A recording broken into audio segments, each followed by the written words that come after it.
এই দেশেরই মেয়ে। পত্রিকার 23তম বর্ষ, 2য় সংখ্যা। মৃদুল কান্তি ধর। 4 জুলাই 1902। রাত পোহাতেই বিনা মেঘে বজ্রপাতের মতো খবর এলো, স্বামীজি ইচ্ছামাত্র জীর্ণ বস্ত্রের মতো তাঁর দেহটি ত্যাগ করেছেন। নিবেদিতার মনে পড়ে গেল সব কথা। বেশ কিছুদিন থেকেই স্বামীজি অনেককে বলছিলেন তিনি মৃত্যুর জন্য প্রস্তুত হচ্ছেন। আকস্মিক আঘাত সামলে নিয়ে নিবেদিতা বেলুড় মঠে চলে গেলেন। দেখলেন বীরেশ্বর, বীরদের ঈশ্বর, আপন মহিমায় শুয়ে আছেন। তিনি স্বামীজির মাথার কাছে বসে পাখা নিয়ে সারাক্ষণ হাওয়া করে গেলেন, যতক্ষণ না স্বামীজির ভাগবতী তনুটি নামিয়ে আনা হলো।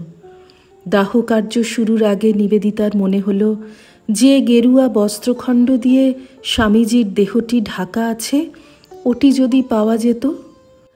শারদানন্দজি সেটি দিতেও চাইলেন, কিন্তু নেওয়া উচিত হবে না ভেবে নিবেদিতা নিলেন না। চিতায় অগ্নিসংযোগের পর নিবেদিতা স্পষ্ট অনুভব করলেন কে যেন তার গাউনের আস্তিন ধরে টানল। নিচে তাকিয়ে দেখলেন ওই পোড়া গৈরিক কাপড়ের এক টুকরো উড়ে এসে তার পায়ের কাছে পড়ে আছে। নিবেদিতা নিশ্চিত স্বামীজি তাঁর চাওয়াকে কতই না মূল্য দেন। সাগ্রহে গেরুয়া কাপড়ের খণ্ডটি তিনি তুলে নিলেন আর মিস ম্যাকলাউডকে দেবেন বলে রেখে দিলেন। এরপর নিবেদিতা স্থির করলেন স্বামীজির আরব্ধ কাজের দায়ভার নিজের কাঁধে তিনি তুলে নেবেন আর প্রাণ দিয়ে তা বহন করার চেষ্টা করবেন। স্বামীজির একটি চিঠির কথা তার মনে পড়ল। যদি সত্যিই জগতের বোঝা কাঁধে নিতে তুমি প্রস্তুত হয়ে থাকো, তবে সর্বতোভাবে তা গ্রহণ করো, কিন্তু তোমার বিলাপ আর অভিশাপ যেন আমাদের শুনতে না হয়। তোমার নিজের জ্বালা যন্ত্রণা দিয়ে আমাদের এমন শঙ্কিত করে তুলো না যে শেষে আমাদের মনে করতে হয় তোমার কাছে না এসে আমাদের নিজের দুঃখের বোঝা বহন করাই বরং ছিল ভালো। যে ব্যক্তি সত্যি সত্যিই জগতের দায়ে স্বেচ্ছায় কাঁধে নেয়, জগৎকে আশীর্বাদ করতে করতে আপন পথে চলতে থাকে, তার মুখে একটাও নিন্দার কথা, একটাও সমালোচনার কথা থাকে না। তার কারণ এই নয় যে জগতে পাপ নেই, তার কারণ এই সে স্বেচ্ছায় শতপ্রবৃত্ত হয়ে সেই পাপ নিজের কাঁধে তুলে নিয়েছে। নিবেদিতার মনে পড়ল আরেকটি চিঠির কথা। সেখানে স্বামীজি লিখেছিলেন, আমার অনন্ত আশীর্বাদ যেন, কিছু মাত্র নিরাশ হইও না। ক্ষত্রিয় শনিতে তোমার জন্ম, আমাদের অঙ্গের গৈরিক বাস তো যুদ্ধক্ষেত্রের মৃত্যুশয্যা।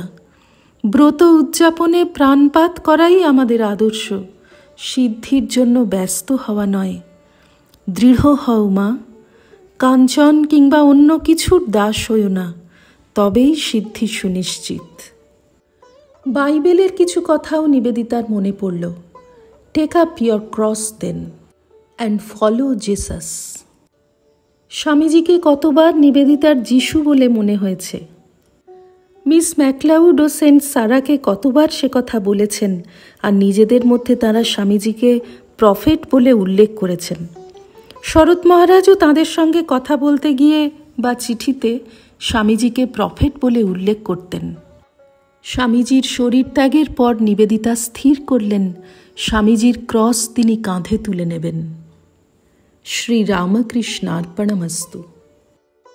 নিবোধত আজকের পাঠ আপনার ফোনে রোজ পেতে চাইলে সাবস্ক্রাইব ও বেল আইকন দুটোই ক্লিক করুন। রামকৃষ্ণ ভাবধারা প্রচারের সঙ্গে থাকুন।